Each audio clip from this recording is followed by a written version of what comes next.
श्री विद्या के YouTube channel में आपका स्वागत है। आज के वीडियो में भारत की प्रमुख नदियां और उनसे रिलेटेड कुछ क्वेश्चंस को करेंगे। ये सारे क्वेश्चंस आपके एग्जाम्स के लिए बहुत ही महत्वपूर्ण हो जाते हैं। गाइज, ये क्वेश्चंस जीके क्विज के फॉर्म में होंगे, यानी कि क्वेश्चन होंगे, ऑप्शन होंगे और उनमें से एक आंसर हम लोगों को चुनना होगा। ये हमारे bank, SSC, railway group D, RRB, NTPC और यूपीएससी के पर्सपेक्टिव से बहुत ही ज़रूरी हो जाते हैं। वीडियो को एंड तक ज़रूर देखिए क्योंकि वीडियो बहुत ही इम्पॉर्टेंट होने वाला है। गाइज, वीडियो स्टार्ट करने से पहले चैनल को सब्सक्राइब कर दीजिए और बेल आइकन को दबा दीजिए ताकि हमारा नोटिफिकेशन आप तक सबसे पहले पहुंच सके। तो चलिए वीडियो को शुरू करते हैं। आज का पहला क्वेश्चन है, विकल्पों में भारत की लंबी नदी कौन सी है। गाइज, आपको मैं बता दूं कि जो भी क्वेश्चन पूछ रहा है हमें सिर्फ उसी से आंसर देना है, यानी कि जो विकल्प, जो ऑप्शन हमारे पास दिया हुआ है हम लोगों को उसी से सेलेक्ट करना है। बाहर से हमें कुछ और सोचना नहीं है। तो यहाँ इसीलिए लिखा हुआ है कि विकल्पों में भारत की सबसे लंबी नदी कौन सी है। तो गाइज, आपको पता है कि इन सारे ऑप्शंस में ऑप्शन डी यानी कि गंगा भारत की सबसे लंबी नदी है। अगर मैं इसकी लंबाई की बात करूं तो गंगा की लंबाई 2510 किलोमीटर है, जो आपको वेस्ट से ईस्ट के तरफ बहती है। अगर पूछे कि गंगा हिमालय के किस भाग से उत्पन्न होती है, तो ये हिमालय के वेस्टर्न भाग से उत्पन्न होती है। वेस्टर्न मतलब पश्चिमी हिस्सा से। हिमालय के पश्चिमी हिस्सा से गंगा उत्पन्न होती है और पूरब के तरफ जाती है। गाइस, गंगा को भारत का लाइफलाइन भी कहा जाता है, यानी कि ये बहुत सारे राज्यों को जीवन प्रदान करती है, खेतीबाड़ी में मदद करती है, एग्रीकल्चर में हेल्प करती है। आपके लिए मैंने फोटो भी बना रखा है। गाइस, यहाँ देखिए, गंगा, यहाँ पर ये जो स्पेस आप देख रहे हैं, गंगा दो नदियों के समागम से बनती है। गंगा गंगोत्री ग्लेशियर से निकलती है। यहाँ से आप देखेंगे, यहाँ से अलकनंदा निकलती है, यहाँ से भागीरथी निकलती है और इस स्थान पर ये दोनों आकर मिलते हैं। इसको हम बोलते हैं देवप्रयाग। क्या बोलते हैं? देवप्रयाग। और देवप्रयाग में ये संगम होता है और फिर यहाँ से इसका नाम गंगा पड़ जाता है, जो कि आपके उत्तराखंड होते हुए, इलाहाबाद होते हुए, आपको पटना बिहार होते हुए फिर वेस्ट बंगाल में चली जाती है और बे ऑफ बंगाल में गिर जाती है। ये कुछ सहायक नदियां हैं, जैसे कि आपको यहाँ यमुना दिख रही है और ये यमुना के कुछ सहायक नदियां हैं। फिर आपको बाएं हाथ में गोमती, घाघरा, कोसी, गंडक, महानदी, ये सारे कुछ सहायक नदियां हैं जो कि गंगा में आकर मिलती हैं और गंगा को और भी चौड़ा बना देती हैं। चलिए, नेक्स्ट क्वेश्चन है, भारत की कौन नदी दक्षिण गंगा के नाम से जानी जाती है। यानी कि भारत में कोई एक ऐसा नदी है जिसको दक्षिण गंगा के नाम से जाना जाता है। क्या वो कृष्णा है, क्या वो महानदी है, क्या वो गोदावरी है, या क्या वो कावेरी है। तो गाइज, इसका ऑप्शन हो जाएगा ऑप्शन सी, यानी कि गोदावरी को भारत का दक्षिण गंगा के नाम से जाना जाता है। गाइस, दक्षिण गंगा के नाम से जाना जाता है तो ये तो समझने का चीज़ है कि ये भारत के दक्षिण हिस्सा में ही कहीं ना कहीं आता होगा। ये हम लोगों का भारत का दक्षिण हिस्सा आप देख रहे हैं। तो मैंने आपके लिए फोटो बना रखा है। गोदावरी जो है आपके त्र्यंबकेश्वर से उत्पन्न होती है, यानी कि त्र्यंबकेश्वर जो कि महाराष्ट्र में पड़ता है। महाराष्ट्र के त्र्यंबकेश्वर से गोदावरी निकलती है और नासिक होती हुई आपको पैठान होती हुई फिर ये बे ऑफ बंगाल में आप देख रहे हैं, यहाँ पर बे ऑफ बंगाल में ये डेल्टा बनाती हुई फिर गिर जाती है। ऑप्शन सी हमारा करेक्ट ऑप्शन होगा। नेक्स्ट क्वेश्चन है, कौन सी नदी का उद्गम भारत में ही होता है तथा भारत में ही विलीन हो जाता है। गाइस, ये बहुत इंपॉर्टेंट क्वेश्चन। इस प्रकार के क्वेश्चन जहां भी आपको दिखे तो आप वेरी वेरी इंपॉर्टेंट इसको मान सकते हैं, क्योंकि एग्जाम में पूछे जाने की संभावना बढ़ जाती है। सीधे क्वेश्चन आपसे एग्जाम में ना पूछ के कुछ इस प्रकार का क्वेश्चन पूछा जाएगा। कौन सी नदी का उद्गम भारत में ही होता है तथा भारत में ही विलीन हो जाता है। तो गाइज, इसका ऑप्शन हो जाएगा ऑप्शन डी, यानी कि चंबल नदी जो है वो भारत में ही निकलती है और भारत में ही विलीन हो जाती है। ये चंबल नदी का मैंने आपके लिए वो रखा है यहाँ पे। चंबल नदी बेसिकली यमुना नदी का उप सहायक नदी है। चंबल जो है वो यमुना के उप सहायक है और फिर फाइनली यमुना आपको पता है कि जाकर गंगा में मिल जाती है। नेक्स्ट क्वेश्चन देखते हैं। नेक्स्ट क्वेश्चन है दक्षिण भारत का सबसे लंबा नदी कौन सी है? तो गाइज दक्षिण भारत यानी कि साउथ में, इंडिया जो है हमारा दो हिस्सों में है, एक नॉर्थ और एक साउथ है, उत्तर और दक्षिण। दक्षिण भारत का सबसे लंबा नदी कौन सा है? आपको पता है कि गंगा जो है वो उत्तर भारत का सबसे लंबा नदी है या पूरे भारत का सबसे लंबा नदी है, लेकिन सिर्फ दक्षिण का पूछा जा रहा है। तो दक्षिण भारत का सबसे लंबा नदी आपका हो जाएगा गोदावरी।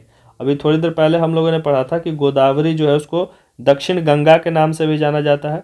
वो इसलिए भी क्योंकि गोदावरी सबसे बड़ी नदी है। गाइस गोदावरी के बारे में एक चीज़ और जान लीजिए कि गंगा के बाद भारत की दूसरी सबसे बड़ी नदी अगर कोई है तो वो है गोदावरी।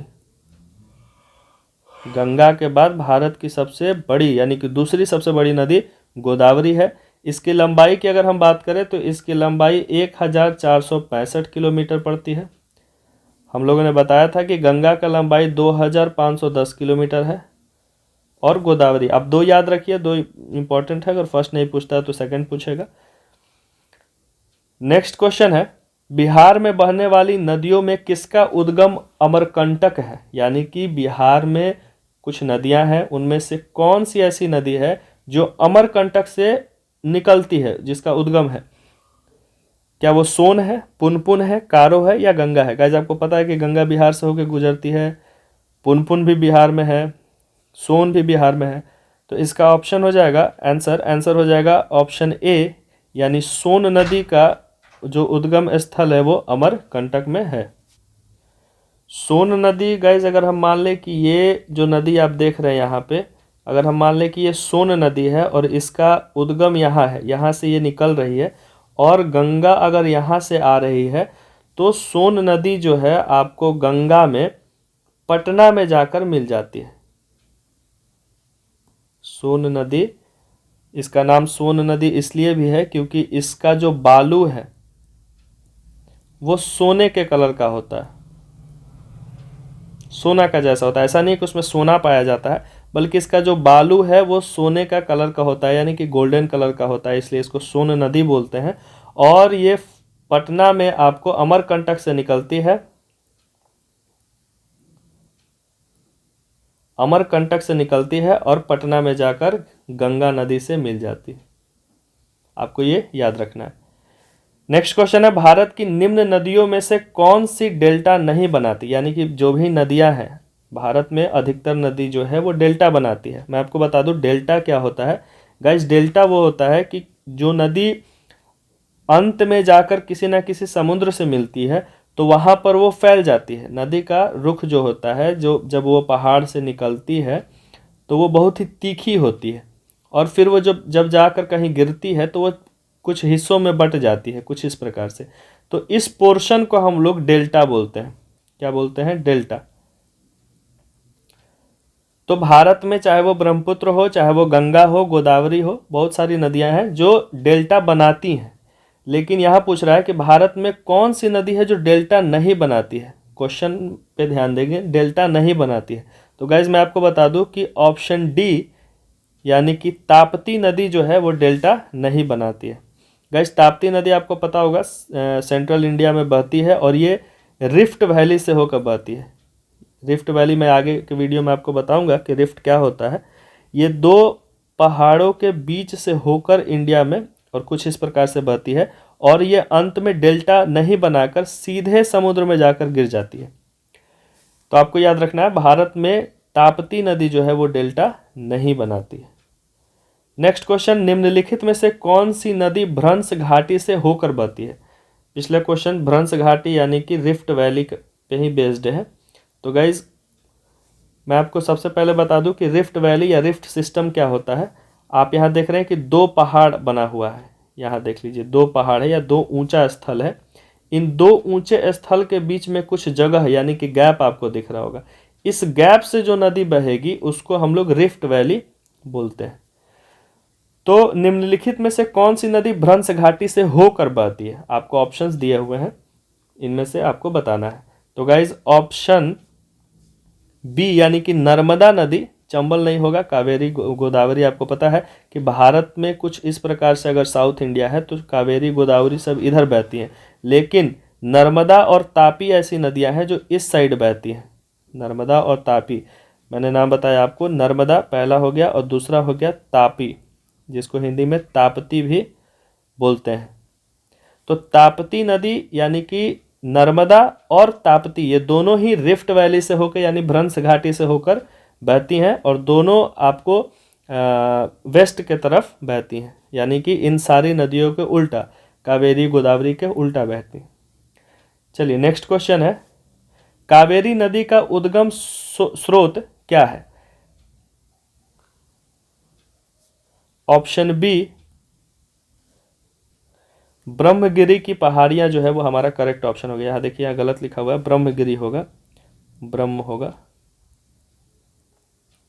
ब्रह्मगिरी की पहाड़ियों से हमारी कावेरी नदी जो है वो निकलती है। यहाँ फोटो में मैंने आपके लिए कावेरी नदी भी बना दी। ये देखिए ताल कावेरी जो है, यहाँ से कावेरी का उद्गम स्थल है, स्रोत है, और ये ब्रह्मगिरी पहाड़ियों से ही निकलती है और यहाँ से निकलते हुए फिर ये फाइनली बे ऑफ बंगाल में जाकर ड्रेन कर जाती है, यानी गिर जाती है। नेक्स्ट क्वेश्चन है, कावेरी नदी कहाँ गिरती है? चलिए नेक्स्ट क्वेश्चन मैंने आपको पिछले ऑप्शंस में बता दिया कि कावेरी नदी फाइनली कहाँ गिरती है, तो बे ऑफ बंगाल में जाकर ड्रेन कर जाती है, बंगाल की खाड़ी, बे ऑफ बंगाल जिसको हम लोग बोलते हैं। नेक्स्ट क्वेश्चन, दामोदर नदी कहाँ से निकलती है? क्या वो तिब्बत से निकलती है, या छोटा नागपुर पठार से निकलती है, या नैनीताल के पास, या सोमेश्वर पहाड़ी से निकलती है?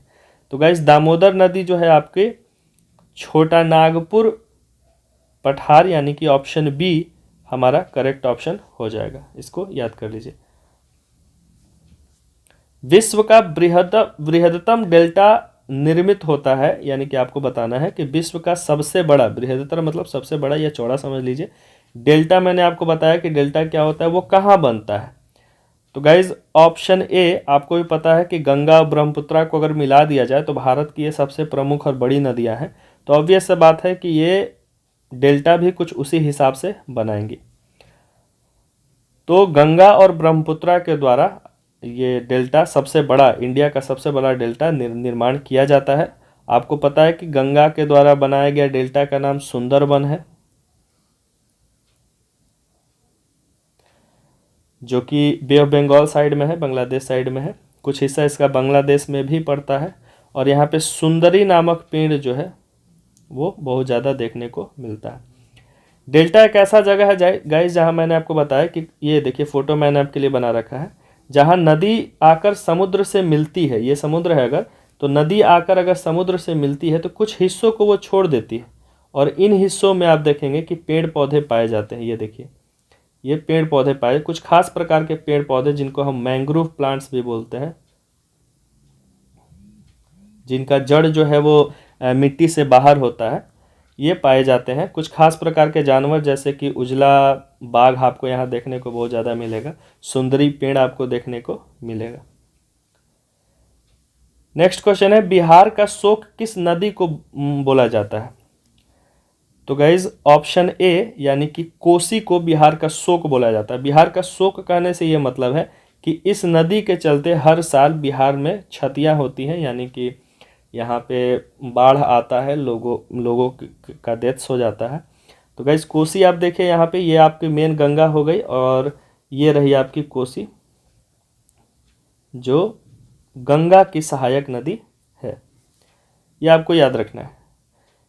नेक्स्ट क्वेश्चन, मानस नदी किस नदी की उपनदी है? यानी कि मानस जो है वो किस नदी की उपनदी यानी कि ट्रिब्यूटरी है। क्या वो सतलज की ट्रिब्यूटरी है यानी उपनदी है? क्या वो ब्रह्मपुत्र की है, सिंधु की है, या गंगा की है? तो गाइज आपको पता है कि गंगा, हम लोगों ने भी पढ़ा है कि गंगा का उपनदी कोई मानस नाम का नदी नहीं था।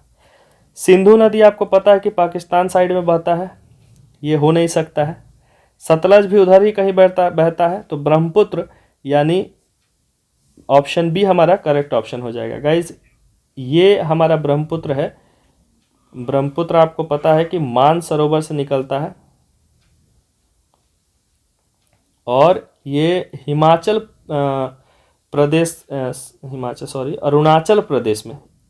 अरुणाचल प्रदेश में भारत में आता है और पूरे असम से होते हुए ये बांग्लादेश साइड में जा कर के और बे ऑफ बंगाल में आपको ड्रेन कर जाता है, बे ऑफ बंगाल में गिरता है। तो इसका उद्गम स्थल मानसरोवर है और ये इसका आधा से ज़्यादा यानी कि अबाउट 80% हिस्सा जो है 70% हिस्सा जो है वो भारत से बाहर यानी कि तिब्बत साइड से होकर ये बहता है और अरुणाचल प्रदेश में आपको इंडिया में इंटर करता है और बहुत सारा हिस्सा इसका, इंडिया का अधिकतर हिस्सा इसका आसाम में गुजरता है और फिर ये बे ऑफ बंगाल में आपको आकर गिर जाता है। तो मानस नदी ब्रह्मपुत्र का ही क्या है, एक उपनदी है।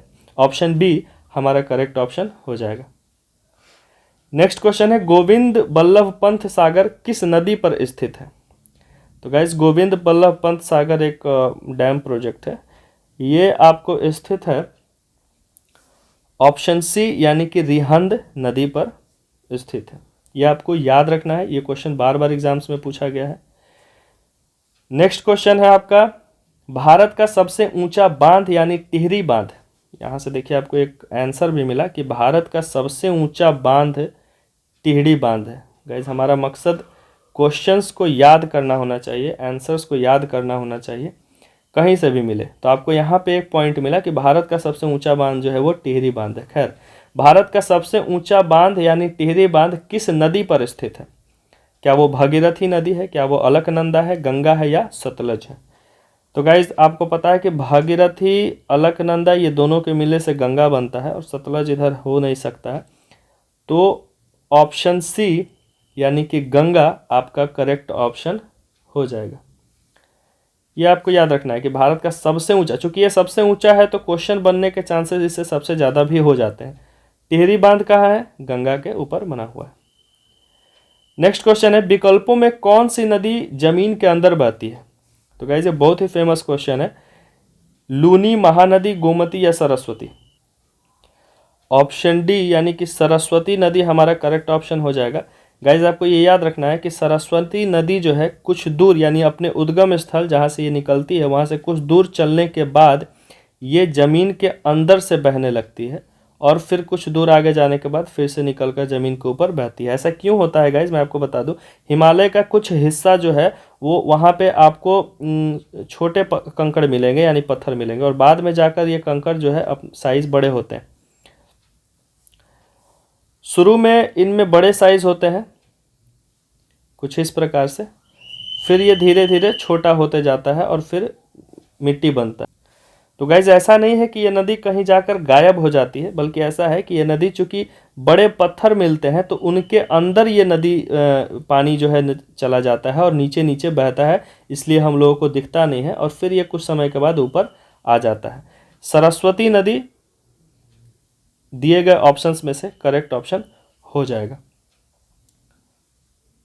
नेक्स्ट क्वेश्चन है, नमामि गंगा प्रोजेक्ट कब शुरू हुआ था? बहुत ही आसान क्वेश्चन है, डेट है आपको याद रखना है कि नमामि गंगा प्रोजेक्ट जो है वो जून 2014 में स्टार्ट हुआ था। गाइज नमामि गंगा प्रोजेक्ट क्या है? एक्चुअली नमामि गंगा प्रोजेक्ट जो है वो गंगा को साफ करने का एक मुहिम है। आपको पता है कि 2014 में बीजेपी की सरकार आई थी तो उसने नमामि गंगा प्रोजेक्ट लाया और ये गंगा को साफ करने का एक बहुत ही बड़ा प्रोजेक्ट है। प्रधानमंत्री ने इसका उद्घाटन किया था जून 2014। ऑप्शन बी हमारा करेक्ट ऑप्शन हो जाएगा। नेक्स्ट है, गंगा को बांग्लादेश में क्या बोलते हैं? मैंने आपसे कहा था कि गंगा यदि हमारा उत्तराखंड गंगोत्री ग्लेशियर से निकलती है और बहुत सारे शहरों से होती हुई जब बांग्लादेश तक आती है यानी कि बंगाल हमारे वेस्ट बंगाल में आती है तो फिर एक हिस्सा इसका बांग्लादेश के तरफ से और एक हिस्सा इंडिया के तरफ से होते हुए ये डेल्टा बनाती है यहाँ पे। तो गाइज ये पूछा जा रहा है कि बांग्लादेश में इसको क्या कहा जाता है? शुरू में मैंने आपको बताया था कि जो दो हिस्सा बढ़ता है उसमें एक का नाम पद्मा और दूसरा का नाम हुगली हो जाता है, यानी जो हिस्सा बांग्लादेश के तरफ जाता है उसका नाम पद्मा होता है, यानी ऑप्शन बी हमारा करेक्ट ऑप्शन हो जाएगा। नेक्स्ट क्वेश्चन है, भारत का सबसे छोटा नदी कौन सा है? यानी कि भारत में जितनी भी नदियां हैं, कुल 400 प्लस नदियां हैं हमारे इंडिया में, और 8 मेजर नदियां हैं, यानी कि कुछ बड़ी नदियां हैं भारत में। गंगा, ब्रह्मपुत्र, कावेरी, कृष्णा, ये सारे को मिलाकर कुछ 8 बड़ी नदियां हैं। और सारी नदियों को अगर गिन दे तो कुल 400 प्लस नदियां भारत में बहती हैं। उसमें से सबसे छोटी नदी आपको बताना है कि कौन सी होगी। तो गाइज ऑप्शन सी यानी कि अरवारी नदी जो है हमारा करेक्ट ऑप्शन हो जाएगा। देखिए मैंने आपके लिए फोटो बना रखा है यहाँ पे। अरवारी नदी जो है वो राजस्थान में एक अरवारी नाम का जिला ही है। राजस्थान के अरवारी जिला में ये नदी बहती है। इस नदी की लंबाई की अगर बात करें तो ये इस नदी की लंबाई कुल 90 किलोमीटर हो जाती है। तो ये भारत की सबसे छोटी नदी है। गाइज अगर भारत की सबसे छोटी नदी पूछ रहा है तो विश्व का छोटी नदी भी पूछ सकता है। तो मैं आपको बता दूं कि विश्व का सबसे छोटी नदी रो नदी है। कौन सा नदी है गाइज? वो है रो नदी। और ऐसा माना जाता है कि इसका लंबाई 60 से 70 मीटर ही है। इसका लंबाई जो है वो 60 से 70 मीटर, आप समझ सकते हैं 100 मीटर भी नहीं है। ये बहुत ही छोटा नदी है। खैर हमें याद रखना है कि भारत का सबसे बड़ा नदी जो है वो गंगा है और भारत का सबसे छोटा नदी अरवारी नदी है। ये दो आपको याद रखना है। नेक्स्ट क्वेश्चन, हीराकुंड बांध किस नदी पर बना है? तो गाइस जिसको ये पता होगा कि हीराकुंड एक्चुअली है कहाँ, तो हीराकुंड उड़ीसा में है। और महानदी भी आपको कहाँ पाया जाता है? उड़ीसा में। यानी हीराकुंड बांध कहाँ है? महानदी पे बना है और महानदी आपका उड़ीसा में पाया जाता है। तो गाइज ऑप्शन सी हमारा करेक्ट ऑप्शन हो जाएगा। तो आज के वीडियो में इतना ही। Thank you very much guys. आज का थॉट है कि नदी अपना रास्ता स्वयं बनाती है। आप एक छात्र हैं, आपको खुद ही मेहनत करना है। जिस प्रकार हम लोगों ने नदी के ऊपर क्वेश्चंस किया, इसलिए आज का थॉट नदी के ऊपर है कि नदी अपना रास्ता स्वयं बनाती है। आप पानी कहीं गिराते हैं तो पानी को आप रोक नहीं सकते, वो कहीं ना कहीं बहकर जाएगी ही जाएगी। उसी प्रकार से आप अपने एम को चुनिए और अपने लक्ष्य को जाइए। बहुत सारी रुकावटें आएंगी, आप रुकिए मत, जिस प्रकार से नदी नहीं रुकती है। और आप अपने एम को, आप अपने गोल को, आप अपने मंजिल को अचीव कीजिए। वीडियोस को लाइक कर दीजिए, शेयर कर दीजिए उन सारे ग्रुप्स में जहां बच्चे जनरल कंपटीशन की तैयारी करते हैं। और चैनल को सब्सक्राइब करके बेल आइकन को दबा दीजिए ताकि हमारा नोटिफिकेशन आप तक पहुंचता रहे। Thank you very much.